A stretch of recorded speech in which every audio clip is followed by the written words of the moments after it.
नमस्कार, आप देख रहे हैं टीवी20 न्यूज और मैं हूं आपके साथ अशोक वर्मा। आइए अब नजर डालते हैं आज की कुछ खास खबरों पर।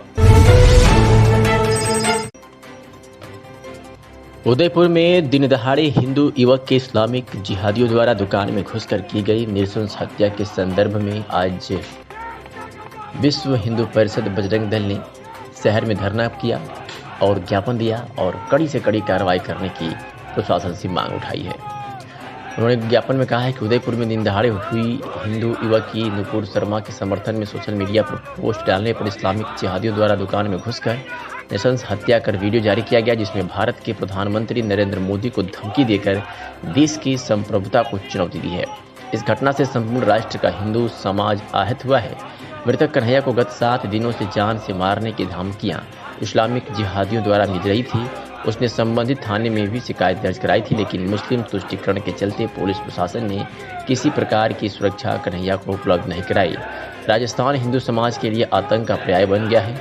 आतंकवादी संगठन किसी का अवतार कट्टरवादी इस्लामिक संगठन पॉपुलर फ्रंट ऑफ इंडिया की अत्यधिक सक्रियता और उनके वोटों के लालची राजस्थान की गहलोत सरकार भी न केवल उनके असंवैधानिक दुष्कृत्यों की अनदेखी कर रही है, बल्कि उनको हिंदू समाज पर और अधिक अत्याचार करने के लिए प्रोत्साहित भी कर रही है। पिछले वर्षों से राजस्थान के हिंदू समाज को षड्यंत्र पूर्वक आतंकित व प्रताड़ित किया जा रहा है। इस्लामिक आतंकियों को राज्य सरकार का खुला समर्थन प्राप्त है। राजस्थान में योजना पूर्वक हिंदुओं पर हमले किए जा रहे हैं। राजस्थान में रहने वाले राष्ट्र विरोधी असामाजिक तत्वों की पहचान कर उन सब पर कानूनी कार्रवाई की जाए और मृतक के परिजनों को 5 करोड़ रुपए मुआवजा राशि देने का आदेश जारी करें। शशांक तिवारी ने मीडिया से बातचीत में क्या कुछ कहा है, आपको सुनवाते हैं। मैं शशांक तिवारी, जिला संयोजक बजरंग दल आजमगढ़।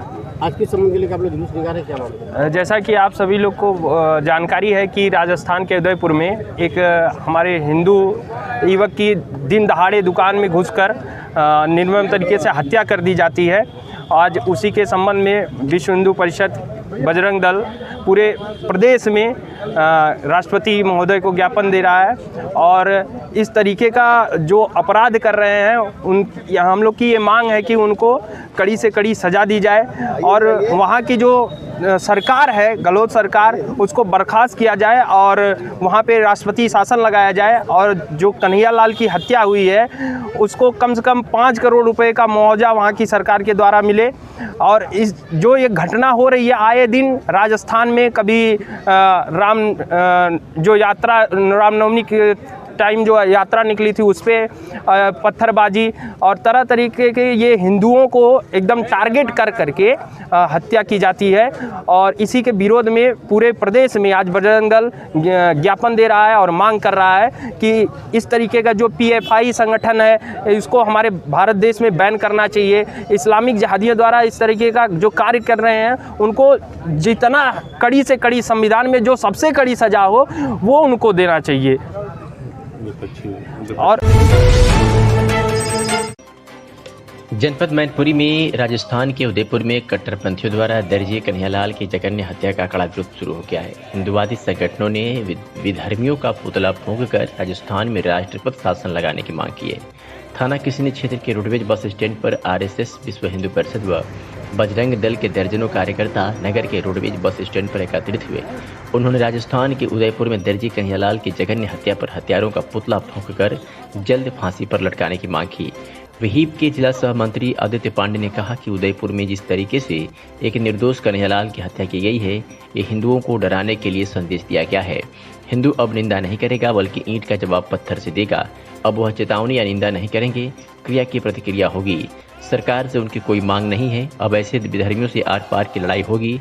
सभी कार्यकर्ताओं ने पुतला फूंककर आरोपियों को फांसी देने की मांग की है। सुनिए क्या कुछ कहा मीडिया से हुई बातचीत में। क्या नाम आपका? आदित्य पांडे, क्या पद है आपके पास? जिला सहमंत्री विश्व हिंदू परिषद। अच्छा, पुतला जो फूका आप लोगों ने किसका फूका और क्या मामला है? मामला ये उदयपुर में जो कन्हैया लाल की हत्या की गई और उसके बाद उन्होंने अपना बयान भी दिया है कि इसी तरीके से हमारे प्रधानमंत्री के लिए भी बोला है कि इसी तरीके से उनकी भी गर्दन दे देंगे। मेरा उनको एक संदेश है कि अगर बहुत ही जल्द इस पर उन्होंने रोक न लगाई तो क्रिया की प्रतिक्रिया मिलेगी। अब ये आखिरी चेतावनी है। ये पुतला और ये निंदा अब आगे नहीं होगी। बाला साहब ठाकरे ने कहा था अमरनाथ यात्रा बाधित होने पे कि अगर आधे घंटे में हज यात्रा अमरनाथ यात्रा न खुली तो हज यात्रा का एक भी फ्लाइट नहीं उड़ेगी। वही मेरा कहना है कि कहीं भी हिंदू भाई की मृत्यु होगी तो अब जहां उनके समाज का व्यक्ति, उनके समुदाय का मिलेगा, प्रतिक्रिया मिलेगी। अब ये नहीं होगा कि तुम हमारे व्यक्तियों को मारो और हम निंदा करें। ये आखिरी चेतावनी है उन कट्टरपंथियों को, उन समुदाय विशेष के लोगों के लिए। और खुलकर कहता हूं कि आखिरी ही है, अब नहीं होगी। आप हमारा एक मारोगे, हम दो धड़ काटेंगे। स्पष्ट बयान। जिस प्रकार की हत्या, अलग टाइप की हत्या की गई है, सिर्फ हिंदू समाज के भीतर भय भरने के लिए ये इस तरीके से हत्या की है। उनका कोई दूसरा उद्देश्य नहीं है। क्या मांग करते हैं आप? हम सरकार से मांग नहीं करते हैं, हम उनको संदेश दे रहे हैं जिन्होंने ये कदम उठाया है हिंदुओं को धमकाने के लिए, उनको डराने के लिए। हिंदू अब डरने वाला नहीं है। अगर वो क्रिया देंगे तो प्रतिक्रिया मिलेगी। मैं पहले भी कह चुका हूँ और फिर कह रहा हूँ, वो वहाँ मारेंगे, हम यहाँ मारेंगे। हिंदू एकता जिंदाबाद। क्या नाम आपका? कृष्ण प्रताप सिंह चौहान। ये जो पुतला जलाया है, किसका जलाया है, क्या मामला है? ये जो अभी उदयपुर में जो घटना हुई है, कन्हैया कुमार को जिन लोगों ने जो है गला रेत कर हत्या की है, जिन लोगों ने, उनके खिलाफ ये पुतला जलाया गया है। ऐसे कट्टरपंथी सोच रखने वाले लोगों के खिलाफ हमारा प्रदर्शन है और हमें कन्हैया कुमार की जो मृत्यु हुई है उसके एवज में फांसी चाहिए, ताकि इन लोगों को जो सबक मिले। और मेरी सरकार से एक ही रिक्वेस्ट है कि जल्द से जल्द कन्हैया के गुनहगारों को फांसी मिले। किसका पुतला जलाया आपने? हमने ये जो कन्हैया कुमार के जिन्होंने जो हत्या की है, मुसलमानों ने, जो आतंकी है, जो कट्टरपंथी हैं, जो जात विशेष से आते हैं, एक समुदाय से हैं, जो केवल ये आतंक फैलाने का कार्य कर रहे हैं, भारत को जो है बिल्कुल जो है परम वैभव पे ले जाने वाले हिंदुओं के खिलाफ जो ऐसी गतिविधि कर रहे हैं, इनके खिलाफ हम जो है ये पुतला फूका है। और ऐसे लोगों को जो है हम भारत में रहने के लिए अनुमति नहीं देते हैं। इन लोगों को तो बाहर निकाल फेंक दिया जाए। ये एक अलग प्रकार की हत्या हुई है, जघन्य हत्या हुई है। किस प्रकार की सोच से हत्या की गई है? ये सोच वही है, एक जो है मुस्लिमवादी सोच है। ये कट्टरपंथियों की जो है बिल्कुल उनकी सोच ऐसी है जो देश विरोधी सोच है। देश में रहने वाले हिंदू मुस्लिम हम सब भाई भाई है, उसके बावजूद इन लोगों की जो है दंगा भड़काने और सामुदायिक जो है हत्या करने की जो है साजिश है, ताकि देश में आग लग सके। ये जो जैसे हत्या हुई है राजस्थान में कल जो उदयपुर में हुई है, नूपुर शर्मा के बयान को लेकर वो लोग गुस्से में थे वो लोग। तो क्या पीएम से क्या आपकी मांग है, मोदी से क्या मांग है आपकी? मोदी से यही मांग है कि कन्हैया कुमार के हत्यारों को तुरंत सजा मिले और इस तरह की अपराध करने वाले लोगों के खिलाफ पहले से ही कड़ा कानून बना दिया जाए कि इस तरह की जो है घटना दोबारा ना हो। दिनेश लाल यादव उर्फ निरहुआ की जीत पर मुंबई की समाज सेविका ने बाबा बहुरावा का दर्शन किया और उनको लड्डू चढ़ाया। समाज सेविका ने कहा कि हमने बाबा बहुरावा से मन्नत मांगी थी कि दिनेश लाल यादव चुनाव जीत जाएं। बता दें कि आज आजमगढ़ में समाज सेविका श्रीमती निशा मिश्रा ने आजमगढ़ के रेलवे स्टेशन के पास बाबा बहुरावा का दर्शन करते हुए कहा कि आज हम बहुत ही प्रसन्न हैं, हमारी आज मन्नत पूरी हुई। हम मुंबई से चलकर भारतीय जनता पार्टी के प्रत्याशी दिनेश लाल यादव निरहु को जिताने के लिए आए हुए थे और हमें अब मन्नत माने हुए थे, जो हमारा मन्नत पूरा हो गया। आज हम लोग दर्शन किए हैं और ईश्वर से प्रार्थना किए हैं कि जनता के कार्य की निश्चित रूप से सरकार पूरा करे और जिसने वादे के नाम पर चुनाव जीता गया है वह समस्त वादा पूरा हो। हम आजमगढ़ की जनता को हार्दिक शुभकामनाएं और बधाइयां देते हैं। उनके सम्मान और प्यार जीत की खुशी देवतुल्य है। मौके पर उपस्थित सर्वश्री श्रीमती सविता देवी, महेश्वरी कुमारी, परी, अंशु कुमार एवं तमाम लोग मौजूद रहे। मीडिया से हुई बातचीत में समाज सेविका श्रीमती निशा मिश्रा ने क्या कुछ कहा है, आपको सुनवाते हैं। निशा मिश्रा कहाँ के रहने वाले? यहाँ कब आई हैं? अरे हो गया जो इलेक्शन के 2 दिन बाद। किसके समर्थन में आई थी आप? 3-4 दिन के पहले आई थी। अरे वही निरहुआ भाजपा को, कमल का फूल। अच्छा, उसके लिए आज मन्नत के लिए आई थी? हाँ, वही मन्नत मानी थी उसी के लिए। भाजपा जीत जाए तो जी आज पूरा हो गया ना, इसके लिए लड्डू चढ़ाने आई थी। अच्छा, आप लोग बहुत खुश हैं? हाँ, बहुत प्रसन्न है। वाराणसी में आगामी त्योहारों की सुरक्षा व्यवस्था के दृष्टिगत पुलिस अधीक्षक वाराणसी ग्रामीण व क्षेत्राधिकारी सदर द्वारा थाना प्रभारी लोहता व मय पुलिस बल के साथ लोहता थाना क्षेत्र में रोहिणिया तिराहे, लोहता बाजार, बड़ी बाजार, नई बाजार, भट्टी इत्यादि स्थानों पर पैदल गश्त किया गया। पैदल गश्त के दौरान दुकानदारों, व्यापारी बंधुओं एवं क्षेत्रीय नागरिकों से संवाद कर शासन द्वारा किए गए दिशा निर्देशों से अवगत कराया गया। इस दौरान अवैध स्टैंड, अवैध अतिक्रमण हटाने हेतु थाना प्रभारी लोहता को निर्देशित किया गया। जनपद वाराणसी ग्रामीण पुलिस शांति सौहार्द एवं कानून व्यवस्था बनाए रखने के लिए कटिबद्ध है।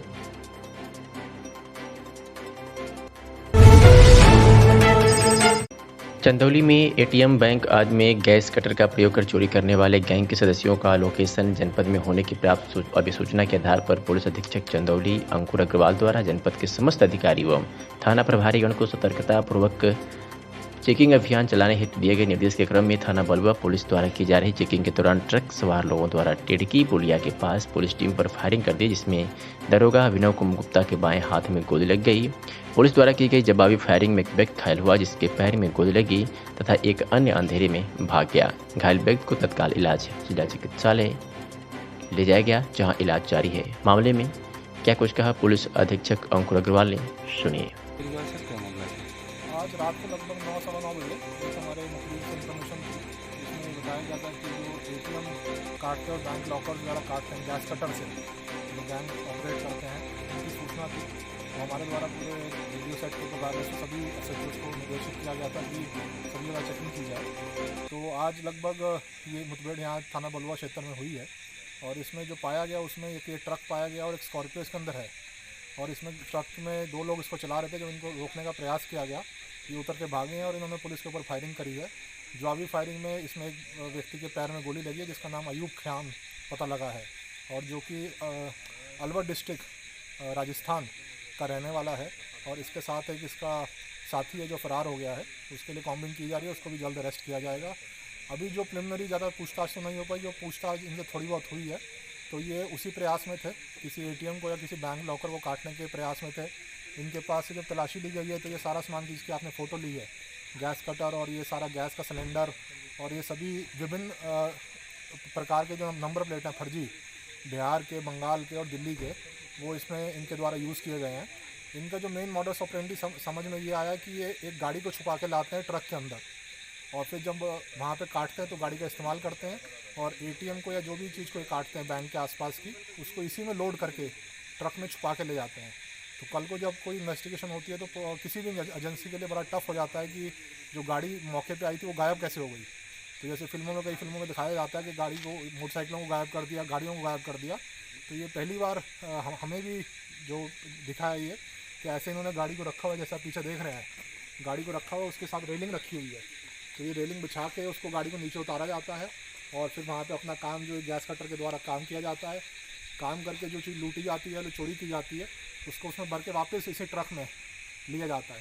तो ये गैंग हाईवेज़ पे ऑपरेट कर रहा है, जो अभी समझ आ रही है। हाईवेज़ पे आता है और हाईवेज़ के आसपास तो जितने बॉर्डर एरियाज़ हैं, जैसे हमारा बॉर्डर बिहार के साथ लगता है, तो वहाँ ऑपरेट कर रहे हैं और विभिन्न जगह पे इनके द्वारा जो समझ में आ रहा है कि कार्रवाई की गई है, क्योंकि नंबर प्लेट जो वेस्ट बंगाल की और बिहार की पाई गई हैं। बाकी सारी चीज़ें इनसे पूछताछ में सामने आएंगी और बाकी भी जो इनके मेंबर्स हैं जो सपोर्ट करते हैं उनकी भी जल्द अरेस्टिंग की जाएगी। सर कितने की संख्या में थे बदमाश? अभी जो इस ट्रक में 2 थे, उसमें एक हमारे जिसका मुठभेड़ हुई वो पकड़ा गया है, एक फरार हो गया। बाकी जो इनकी और टीम थी जो आसपास से कोऑर्डिनेट कर रही थी, उसकी जानकारी की जा रही है, उनकी भी अरेस्टिंग की जाएगी। और इसमें मेरी तरफ से जो पूरी टीम ने कार्रवाई की है उनको 15,000 का इनाम दिया जा रहा है, क्योंकि बड़ा अच्छा वर्कआउट हुआ है, बहुत अच्छा प्रिवेंटिव वर्कआउट हुआ है। कल को कोई भी जगह पे अगर अटैक होता है, गैस कटर से कार्रवाई की जाती है तो काफ़ी उसमें लोगों का नुकसान हो जाता है। खबर आपको जौनपुर से दिखा रहे हैं, जहां एसपी अजय साहनी के निर्देश पर शांति व्यवस्था बनाए रखने के दृष्टिगत पुलिस फोर्स ने आज पैदल गश्त कराया और लोगों को शांति व्यवस्था बनाए रखने की अपील किया है। वरिष्ठ पुलिस अधीक्षक जौनपुर अजय साहनी के निर्देशन में जनपद में शांति व्यवस्था बनाए रखने के दृष्टिगत क्षेत्राधिकारी बदलापुर शुभम तोदी द्वारा सर्किल बदलापुर के थानों के प्रभारी निरीक्षक थानाध्यक्षों में भारी पुलिस फोर्स के साथ पैदल गश्त किया गया और आमजन में सुरक्षा का एहसास दिलाया गया।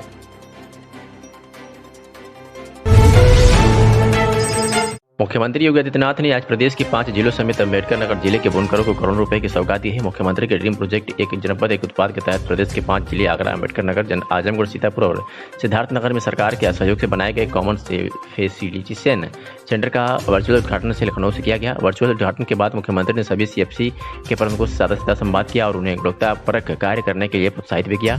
अम्बेडकर नगर जिले के बुनकर बाहुल्य कस्बा टांडा में स्थापित किए गए कॉमन फैसिलिटेशन सेंटर के प्रबंधक कासिम अंसारी से उन्होंने वस्त्र उद्योग की राष्ट्रीय स्तर पर ख्याति दिलाने के लिए सुझाव एवं सहयोग मांगा।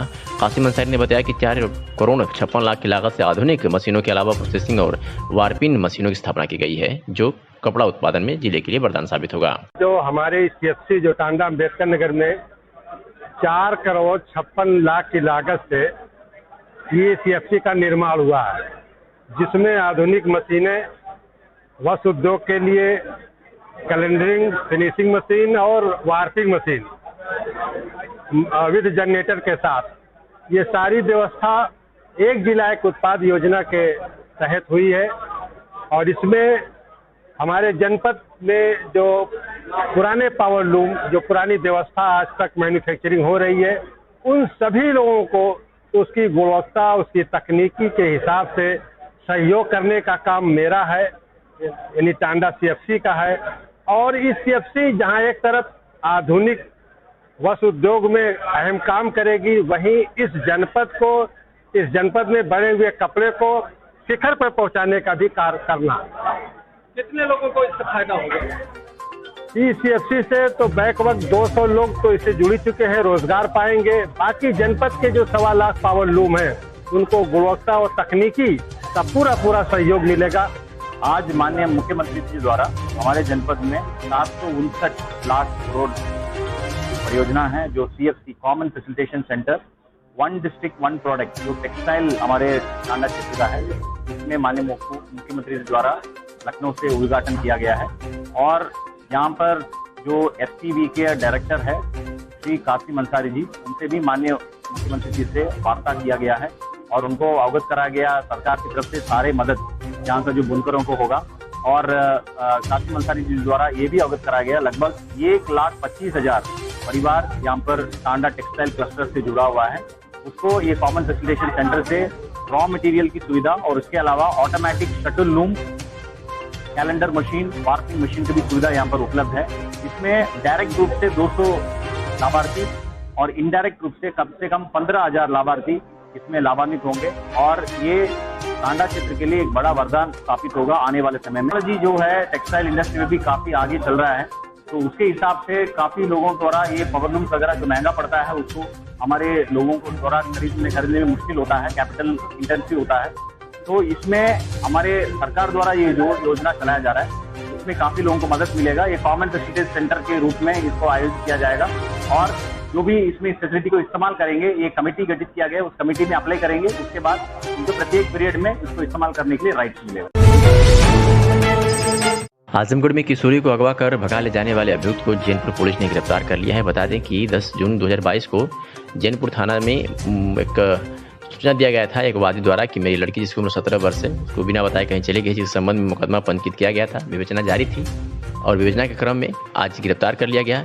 प्रदीप कुमार राहिब में हमरा द्वारा मुकदमा उपरोक्त संबंध में वांछित अभियुक्त बिरजू पुत्र निवासी रामग्राम खालिसपुर सिकौटा थाना जैनपुर जनपद आजमगढ़ को अभियुक्त घर ग्राम खालिसपुर सिकौटा से लगभग 5 बजे गिरफ्तार कर लिया गया। अग्रिम कार्रवाई जारी है।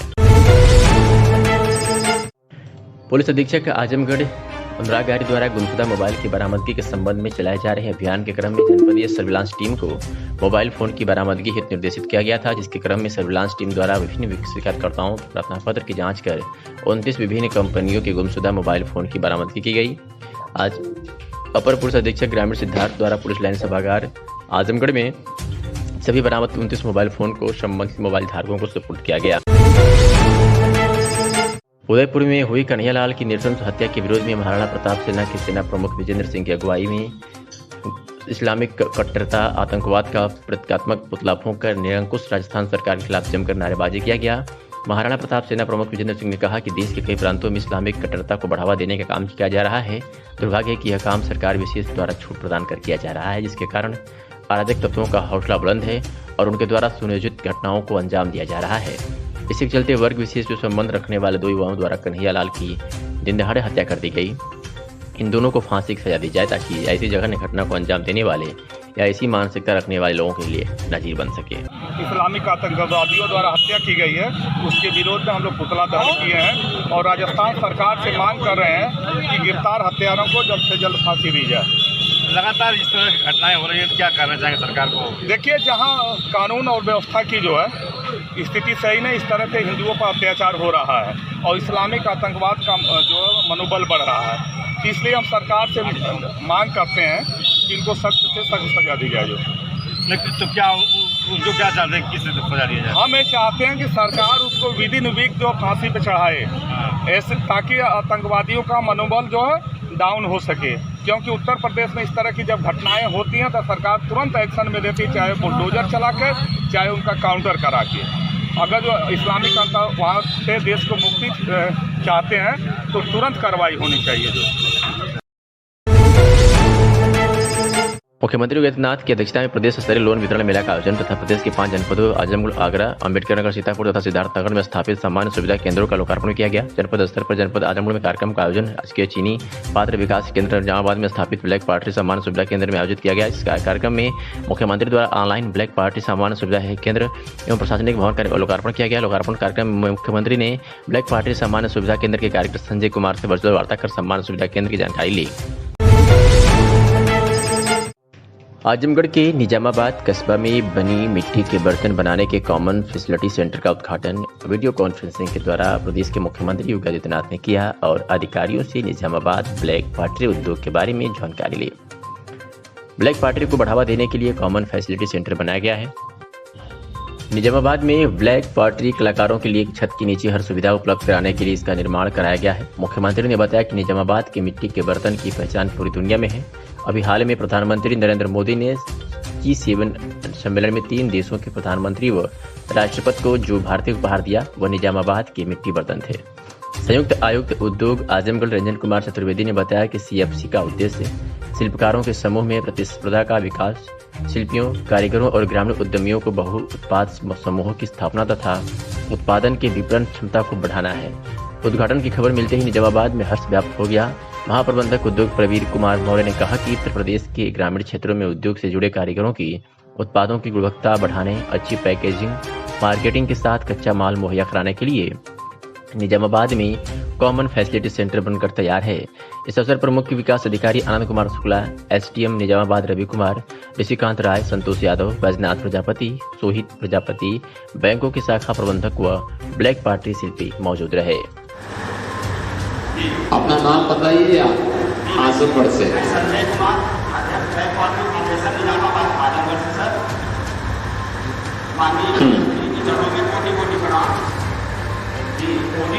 हाँ, नमस्ते संजय जी। आपको ये ब्लैक पॉटरी के साथ कितने लोग जुड़े हुए हैं आपके यहाँ? ब्लैक पॉटरी में हमारे 495 आर्टिस्ट काम कर रहे हैं सर। छोटी इकाइयों में काम कर रहे थे। ठीक। आज हमें CFC मिली है सर। आज उसमें 500 लोग एक छत के नीचे काम करेंगे और जो छोटी इकाइयाँ थी सर उसमें से युवा पलायन हो रहे थे, क्योंकि ये हमारा जो क्राफ्ट था धीरे धीरे विलुप्त हो रहा था और लोग दूसरे क्राफ्ट के साथ में दूसरे व्यवसाय में जा रहे थे। आज जब सर आपकी योजना मिली, मोदी की मिली और हमें नई तकनीकी मिली, नए मार्केट मिला और नई तकनीकी से जुड़े तो युवा इस मार्केट से दोबारा चलना शुरू कर दिया है। आज हमारी स्थिति ये है कि आज हम अपने माल को इतना 50% हो गया कि हम माल को पूरा नहीं कर पा रहे हैं। तो हम तो चाहते हैं कि इस जिला में आप ऐसी एक CFC और दें हमें। आम आदमी पार्टी के द्वारा अपने संगठन को उन्हें खड़ा करने पर नीलम यादव को महिला विंग का प्रदेश अध्यक्ष घोषित किए जाने पर पार्टी के सभी कार्यकर्ताओं ने लखनऊ पहुंचकर पुष्पमाला पहनाकर उनका स्वागत किया और विशिष्ट कार्यकर्ताओं ने नीलम यादव को गुलदस्ते से भेंट कर उनका अभिवादन किया।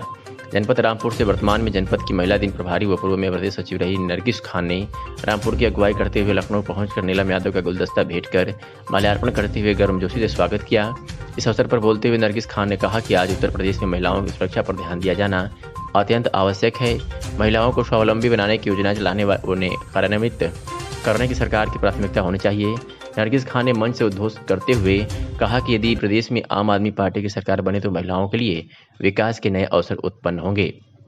नीलम यादव ने प्रदेश अध्यक्ष बनाए जाने पर पार्टी के मुखिया एवं पार्टी को धन्यवाद किया, साथ ही जल्द ही अपने संगठन को उन्हें स्थापित करने की घोषणा की है।